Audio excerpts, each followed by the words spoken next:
Hey, I'm Tyler. And I'm Katie. You're listening to Not-Stalgia, the podcast where there's approximately a year and a half between when you recommend a show to us and when we talk about it. I'd like to add that though we're recording it when we are, it's probably not going to air for another 2 months. So it could be more than a year and a half. More than a year and a half, a year and 3/4? It's like 7 years. I don't know. I'm in charge today because I've staged a coup. Tyler, have you ever seen...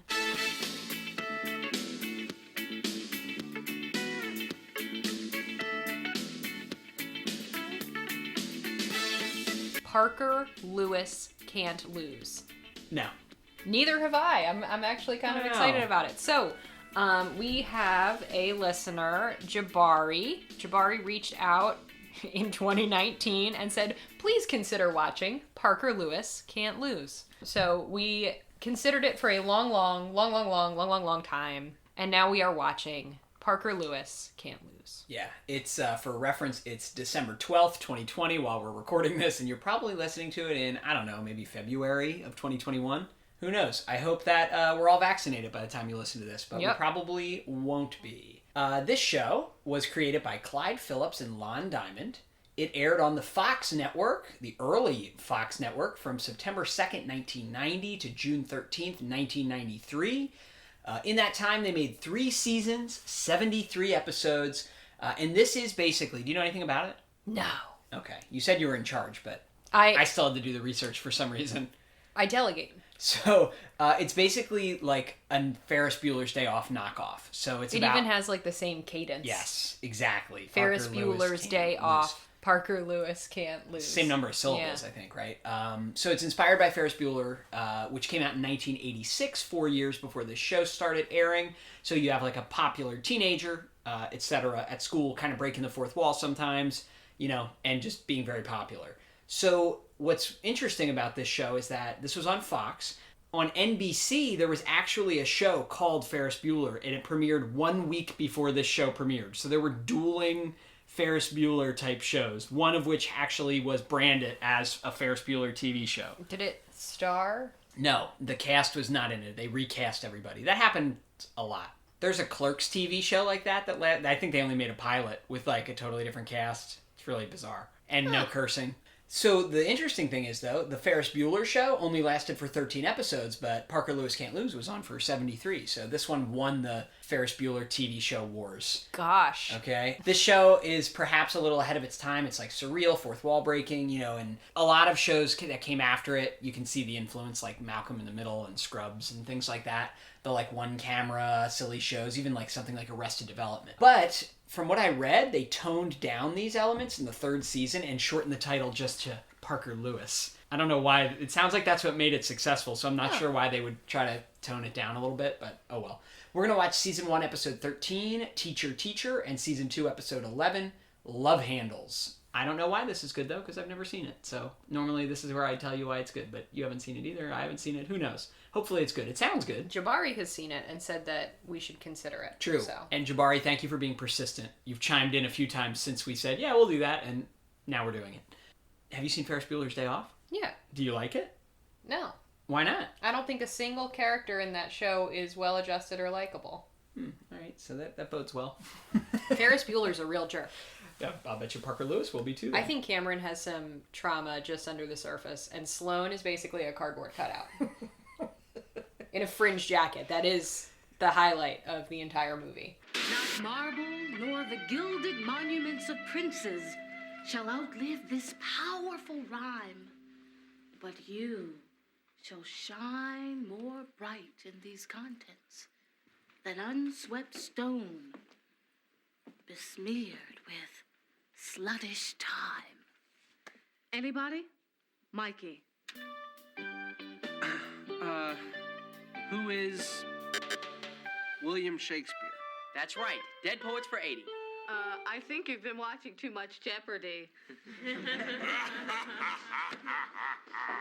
Oh, wow. Look at the title card. It's pretty great. Very 90s. This is nice.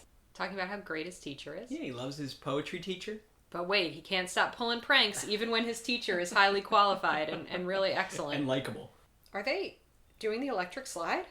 It looks like it. So he convinced his whole class to leave the classroom and do the electric slide, huh? God, Parker Lewis's shirt. This is like classic excellent teacher 101. Like, find the most difficult kid and get them on your side. God, all these outfits are insane. Wow. Miss Donnelly really gets it. She's like a trauma-informed teacher. She's like, you know what? It would be good for us to take a rest and maybe practice some self-care. What do you think of this transition where everything gets pixelated? It's a lot. Mikey looks a little thrilled about this family emergency. What are those noise? The sound effects when people That's are zipping around. Parker Lewis's hair is significant. He really does look like the Kmart Matthew Broderick. Right? It's like if you microwave Matthew Broderick a little. There's a lot of sound effects, but like, who is this like little lackey child? Oh my god, did that other child just beam in? Did he just like appear? Yeah, he teleported. So, to distract the principal's lackey, they were like, oh, I saw some liberals distributing free speech leaflets on the quad, and he couldn't help but zoom away. So, we found out that everyone thought that Kubiak was just blowing up the bathroom in bathroom 12. But he's actually turned it into quite a cozy little home for himself. He's got a pizza oven. Don't go to your teacher's house. Oh, boo-hoo, Parker Lewis. I like that squirrely kid. The one who calls everybody sir. Oh, Miss Donnelly's here to stop the fight with poetry. Good for Miss Donnelly. But you gotta set some boundaries, girl. Wow. They got pretty sappy at the end. They I did. wasn't expecting Are that. you crying? No. Teen queen is Harriet Guzman? Wow, Park, this could start a whole new trend in alternative dating. It's only one night of my life. Yeah, the longest. Sirs, I've come to say goodbye. Where to? Chess Club Safari? No, Death Valley.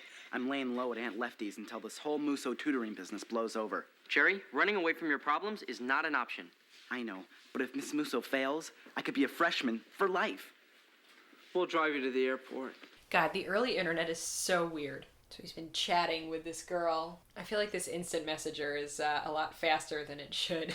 Than it really was Yeah. in 1990. Parker Lewis is the same distance from the 70s as we are from Parker Lewis. No, it's more. We're way more. Help.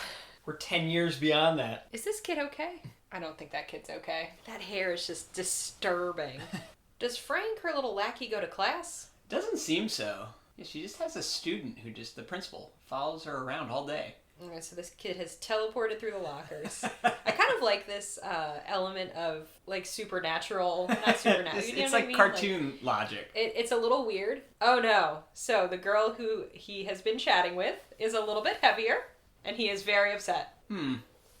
Well, I think he's going to learn a lesson. God, that shirt. I think you own I a was shirt just thinking, like that. I would love that shirt. Parker Lewis is just in an insane printed shirt. Oh no. She just said, I understand if you want to take someone else to the dance. Someone with ankles. Oh. Parker, I think you have some problematic views about women. Yeah, but he's going to learn about it. Poor Harriet Guzman. What a terrible, like, self-esteem she has. It makes me sad for her. Yeah. She's so cute. Oh, Parker, get over yourself. You're not that cool. Harriet Guzman has much more personality than Sloane from Ferris Bueller's Day Off, so suck it up.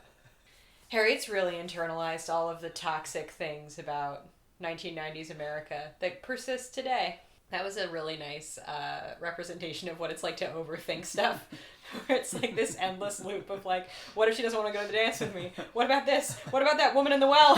And her evil twin? This kid's got an entrepreneurial spirit. His little sister, she's always out there like selling t-shirts. Yeah, but she's fat-shaming Harriet Guzman with That this shtick. Why don't women support women? If they would just gang up against Parker Lewis, everyone could be happy. What kind of school is this? Like, what grades attend here? Yeah, Parker Lewis's sister seems quite a bit younger than him, and she's here. Does Parker Lewis have parents? He shouldn't be at this diner after closing, I feel like. Is this Fry Cook his dad? His father figure? His big brother, big sister, big brother? God, Parker Lewis's wardrobe is insane. I feel like that kid has one too many fingers. I think this principal needs some healthy boundaries. God, what is that blazer? Did people from the 90s wear this, or is this like a costume? I'm confused. Mr. Lewis? Mr. Randall? Mr. Phillips? Hello?